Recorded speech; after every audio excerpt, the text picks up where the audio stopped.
Baik, langsung saja kita simak paparan beliau kepada Bapak Andi Usmina Wijaya SHMH. Kami persilahkan. Bismillahirrahmanirrahim. Assalamualaikum warahmatullahi wabarakatuh. Selamat pagi, Sivitas Akademika Universitas Wijaya Putra. Terima kasih hostnya si acara mempersilahkan saya untuk memberikan presentasi terkait dengan kesiapsiagaan bencana dan kesadaran lingkungan hidup. Satu tema yang sekarang lagi seksi, ya, selain korupsi, ya, adalah bencana. Jadi ini cocok sekali di setiap universitas, di kampus manapun, sekarang lagi getol-getolnya untuk mempresentasikan atau memberikan materi tentang bencana, ya, penanggulangan bencana, persiapan bencana, dan segala macam, termasuk kesadaran lingkungan. Kebetulan pada pagi ini saya ditunjuk untuk memberikan sedikit informasi terkait kesiapsiagaan bencana atau kesiapsiagaan kampus menghadapi bencana. Dalam kurang lebih 30 menit ke depan kita akan berdiskusi terkait masalah kesiapsiagaan kampus. Nanti kalau misalnya ada pertanyaan bisa langsung saya jawab, kalau tidak saya akan tampung untuk mencari jawabannya. Baik, kita mulai. Sebentar saya tak presentasi dulu.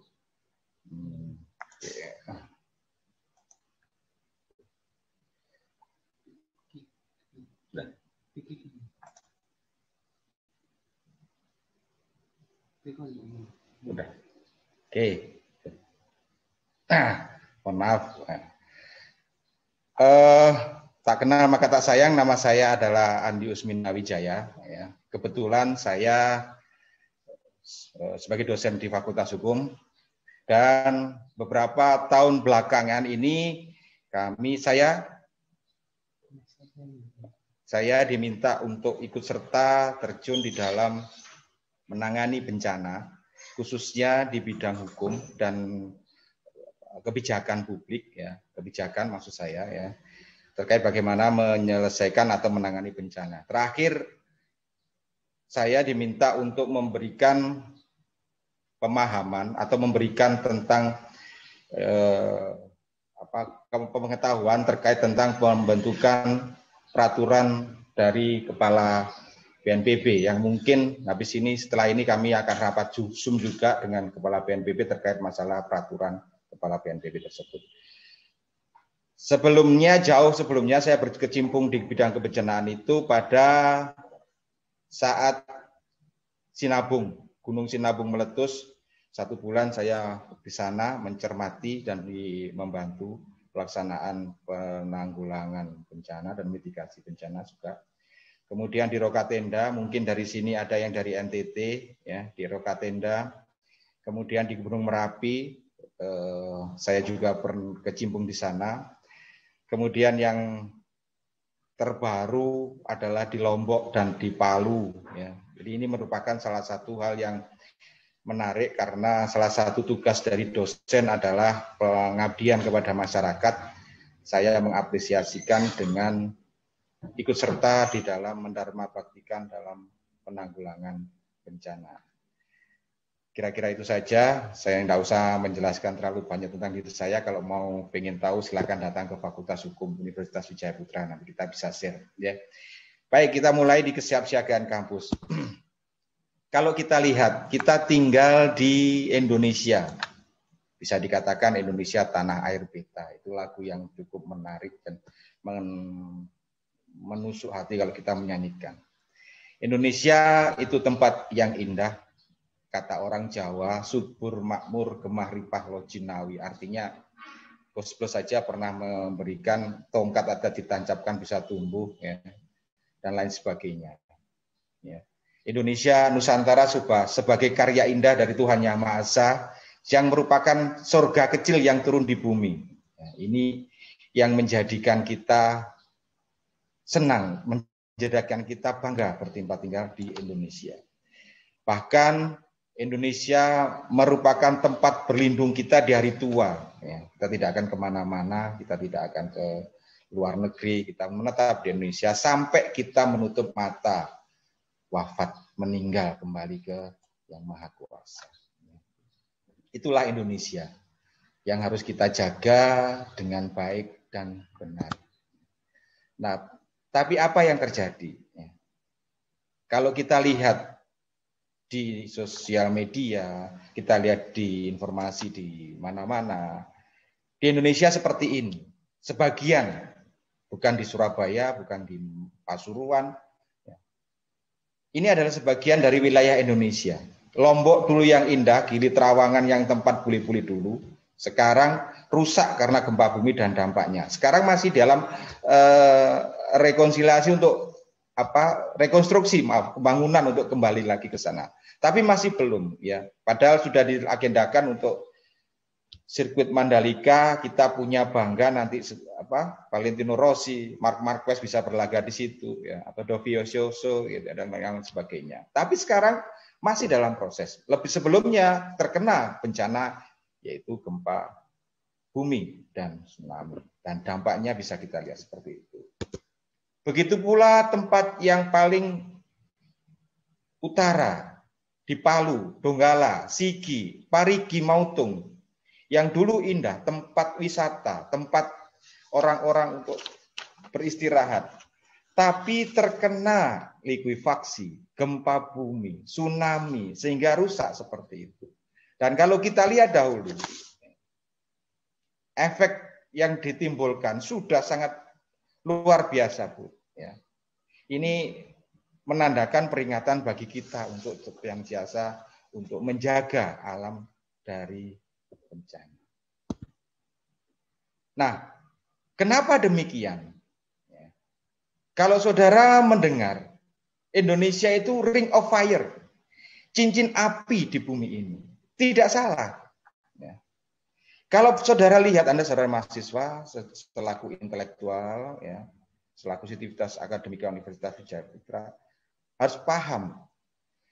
Dari Sabang sampai Merauke, dari Pulau W sampai Sorong, ya, itu semua ada gugusan gunung berapi yang aktif, yang sewaktu-waktu itu akan meletus, melontarkan magma. Dampaknya akan menimbulkan gempa bumi. Apa itu ring of fire atau cincin api? Ring of fire sebenarnya adalah daerah yang sering mengalami gempa bumi dan letusan gunung berapi, ya, yang mengelilingi cekungan dari Samudra Pasifik. Anda lihat di sebelah kanan, ya, mengelilingi Samudra Pasifik, ya, yang berbentuk seperti tapal kuda. Jadi tapal kuda tidak hanya di daerah Pasuruan, ya, situ Bondo gitu yang terkenal gitu, tetapi di daerah Samudra Pasifik pun juga ada yang namanya tapal kuda, tapi itu gunung berapi, ya, yang kira-kira rentetan jaraknya, ya, gunung berapi yang ada di sisi sabuk gempa Pasifik itu sekitar 40.000 kilometer.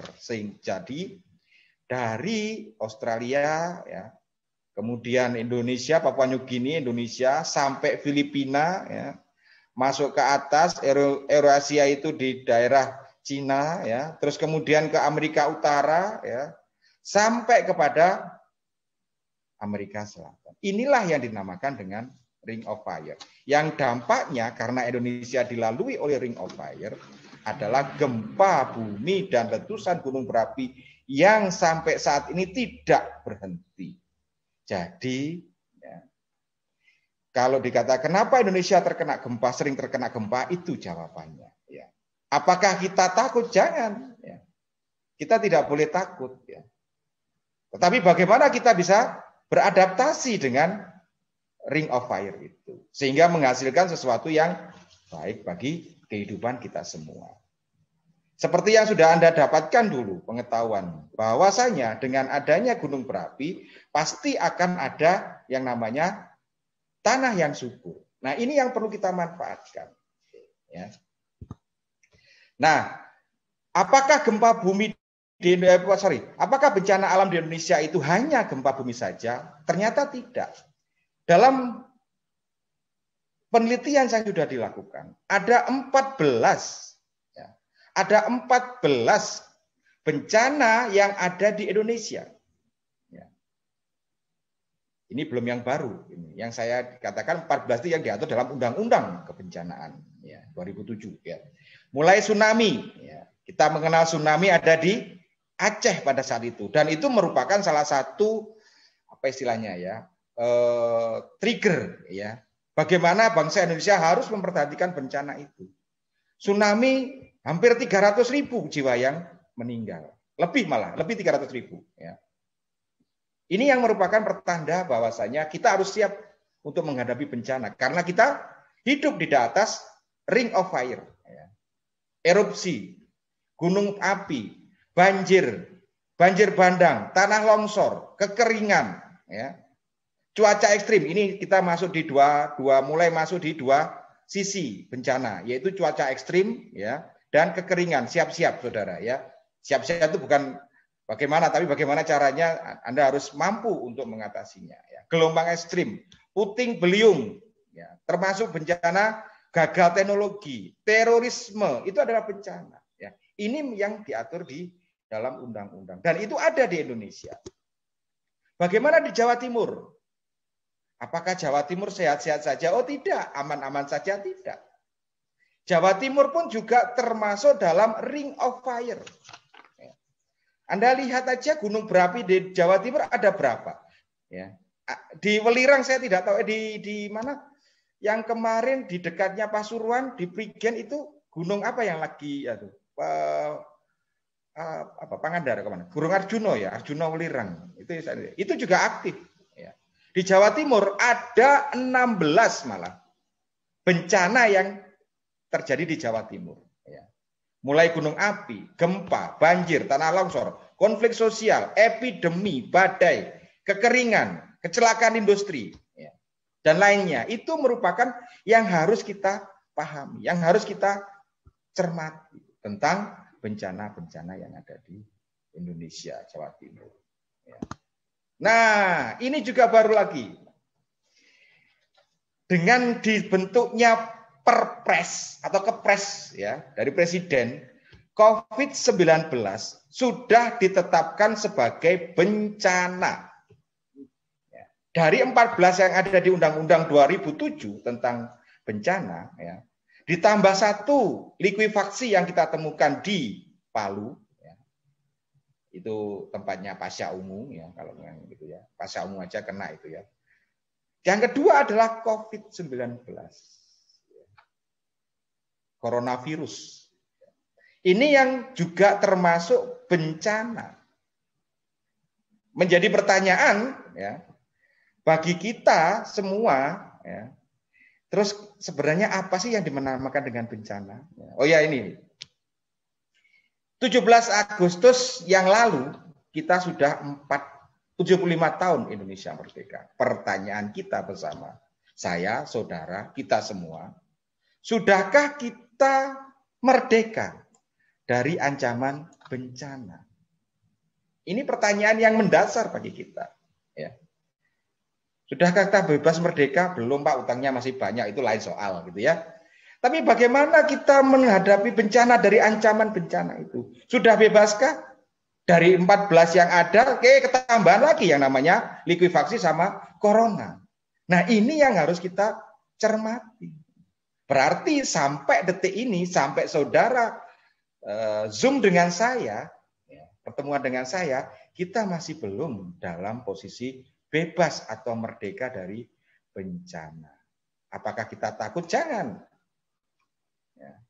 Jangan, kita dilahirkan, kita diciptakan, dihidupkan di dunia, tidak harus takut. Ya. Nah, apa yang dimaksud dengan bencana? Bencana pada dasarnya adalah peristiwa atau rangkaian peristiwa alam atau non alam yang mengancam, sekali lagi ya, yang mengancam dan mengganggu kehidupan manusia, ya, yang mengakibatkan timbulnya korban jiwa manusia, kerusakan lingkungan, kerugian harta benda, dan dampak psikologis. Inilah yang dinamakan dengan bencana. Jadi yang dinamakan bencana itu sesuatu peristiwa yang mengancam dan mengganggu kehidupan masyarakat. Yang saya pertanyaan, kalau berarti Pak, kalau misalnya ada satu peristiwa yang mengganggu kehidupan saya, apakah itu disebut dengan bencana? Tunggu dulu, apakah Anda merasa terganggu? Apakah Anda merasa terancam? Kalau Anda merasa terganggu dan terancam, berarti itu sudah merupakan bencana bagi saudara.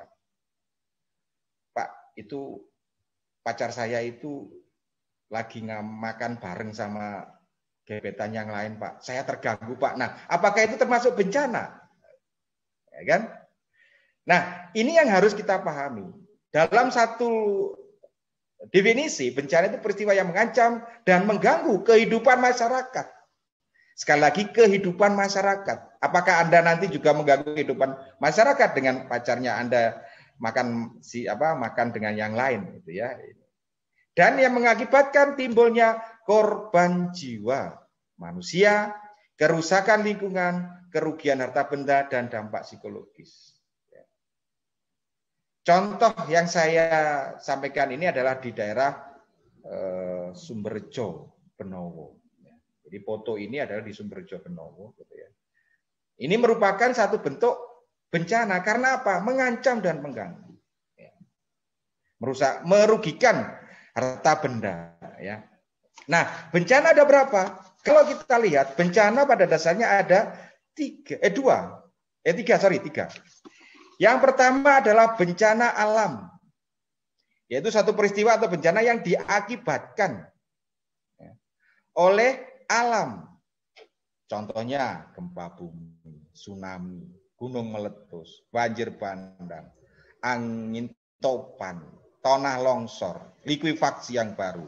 Ini yang merupakan salah satu hal termasuk bencana alam.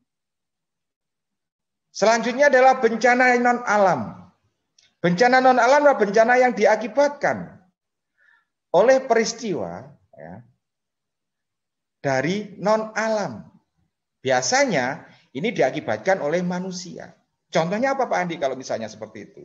Contoh yang bisa kita lihat adalah gagal teknologi.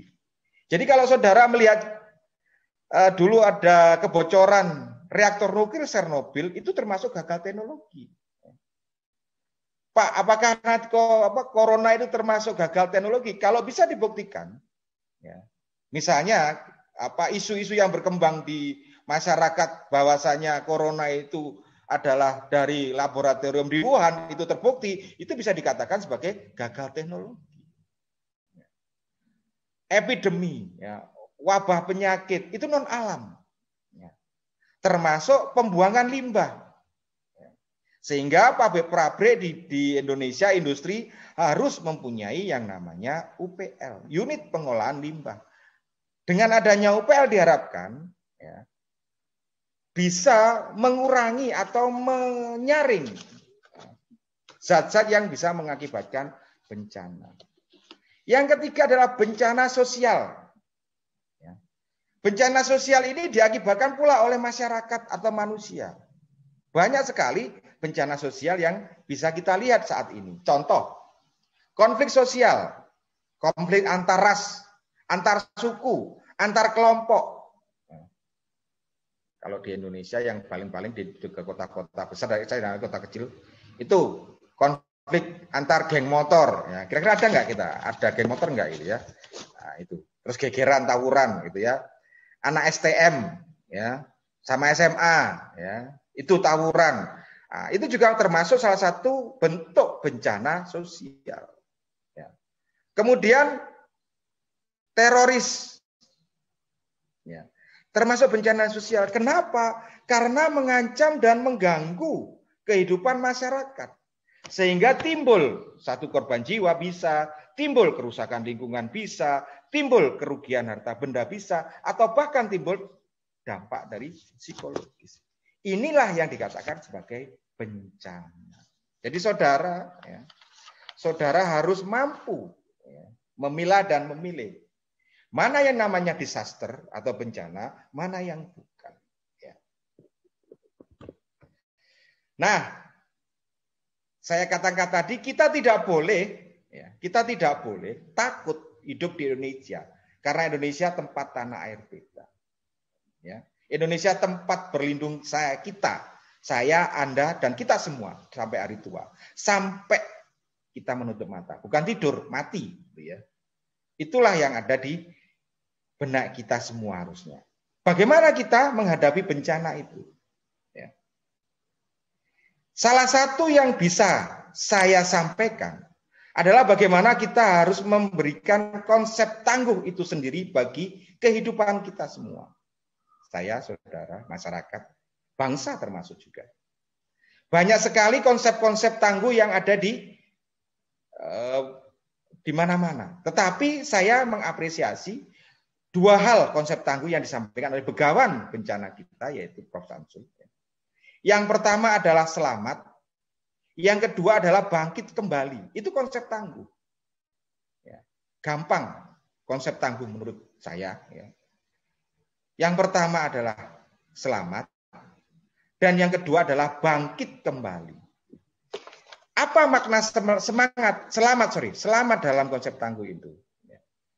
Selamat itu pada saat mereka mendapatkan bencana, mendapatkan ancaman, gangguan yang merugikan harta benda, korban jiwa dan sebagainya. Mereka mampu secara minimal, saya tekankan, mereka mampu secara minimal merencanakan, mengorganisasi, dan menerapkan tahapan-tahapan serta penyelamatan, ya, paling tidak untuk diri sendiri, ya, atau komunitasnya, bapak, ibu, ya, masyarakat sekitar, gitu ya, agar dapat terhindar dari bencana. Ini yang disebut dengan selamat. Bagaimana dengan kampus? Kampus juga harus punya konsep tangguh. Apa itu? Kampus juga harus punya minimal bisa merencanakan, mengorganisasi, menerapkan tahapan penyelamatan paling tidak untuk diri sendiri, sivitas akademika itu, ataupun komunitasnya, komunitas di tangguh. Ya. Jadi komunitas di kampus, agar dapat terhindar dari bencana. Itu yang namanya selamat. Yang kedua konsep tangguh adalah bangkit kembali. Arti daripada bangkit kembali ini adalah setelah mereka mendapatkan bencana, ya, mereka mampu bangkit kembali dari keterpurukan akibat bencana tersebut. Tidak mungkin bencana tidak menimbulkan kerusakan, pasti. Baik itu secara moral maupun secara fisik. Jadi bangkit kembali itu adalah mampu bangkit dari keterpurukan mendapatkan bencana. Setelah mendapatkan bencana. Baik secara fisik maupun batin. Baik secara ilahiyah maupun non-ilahiyah. Nah ini yang penting. Percuma, ini saya masuk juga ya. Jadi begini. Ya. Bencana tangguh itu, ya, kalau orang sudah tidak punya semangat, ya, tidak memiliki apa yang dia menamakan keyakinan bahwa saya ini hanya manusia yang berusaha diciptakan oleh Tuhan Yang Maha Esa, itu tidak akan berhasil. Dikasih apapun, dimotivasi apapun, untuk bagi tidak akan bisa. Inti yang pertama adalah ilahiyah. Domainnya adalah ilahiyah. Wilayah ilahiyah. Bencana ini merupakan salah satu ujian bagi kita. Ya. Bencana ini akan datang, ya, untuk menguji bagi kita, untuk sejauh mana kita untuk lebih meningkat. Bencana ini merupakan satu peringatan bahwa kita meninggalkan apa yang dinamakan dengan alam. Dan ini semua terjadi. Sehingga saya sering mengatakan bahwa konsep ilahiyah inilah yang penting. Baru namanya konsep non-ilahiyah dan segala macam. Itu adalah bangkit kembali.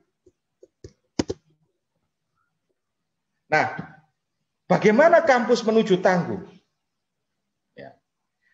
Untuk menuju tangguh harus memiliki kemampuan.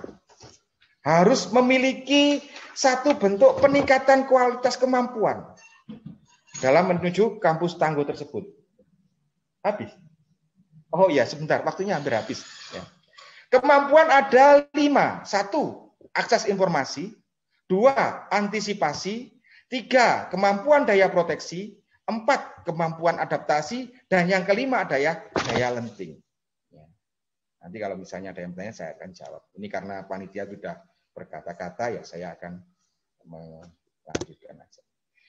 Nah, ini strategi untuk menjadikan kampus tangguh, terutama di Wijaya Putra. 1, jauhkan kampus dari bencana. Apa maksudnya? Sampean saudara semua yang menjadi sivitas akademika, ke depan pasti akan melakukan tridharma perguruan tinggi, baik penelitian maupun pengabdian atau pengajaran. Nah, cari tempat yang jauh dari bencana. Jangan cari, misalnya Anda masuk di pencinta alam, ya Anda camping di daerah dekatnya gunung berapi. Wah, ini bahaya. Artinya jauhkan Anda dari bencana. Yang kedua, jauhkan bencana dari kampus. Maksudnya apa? Jaga kampus. Jangan sampai bencana itu datang gara-gara kita, gara-gara kampus tidak memperhatikan, tidak menjauhkan bencana. Misalnya, ya, buang sampah sembarangan, ya, sehingga begitu hujan sampah menyumbat kampus, aliran air, akhirnya terus jadi banjir dan segala macam. Terakhir, living harmony with disaster. Artinya apa? Hidup harmoni dengan bencana. Hidup harmoni dengan bencana itu adalah dia bisa memiliki daya adaptasi terkait dengan bencana. Banyak sekali orang-orang tua itu yang hidup di pinggir Kali Bengawan Solo tidak mau pindah kalau banjir. Kenapa? Mereka berpendapat bahwasanya wong gini aja paling 2 hari 3 hari selesai, Pak. Ini yang harus dipahami. Orang Lamongan, ada yang dari Lamongan ini ya. Pernah saya satu survei mengatakan bahwasanya, kenapa Pak enggak pindah dari Kali Lamong, Pak No? Walah Mas, wong kangkung aja bisa hidup tanpa makan, tanpa minum. Masa manusia aja enggak bisa hidup dimiliki akal dan segala macam. Ini yang menjadi susah. Tetapi saya mengapresiasi dari mereka bahwasanya hidup harmoni dengan bencana itu penting di dalam strategi menjadikan kampus tangguh bencana ini di Wijaya Putra. Terima kasih atas perhatiannya Pak Panitia, saya mohon maaf kelewat sedikit untuk materinya. Saya akhiri, salam tangguh, wassalamualaikum warahmatullahi wabarakatuh.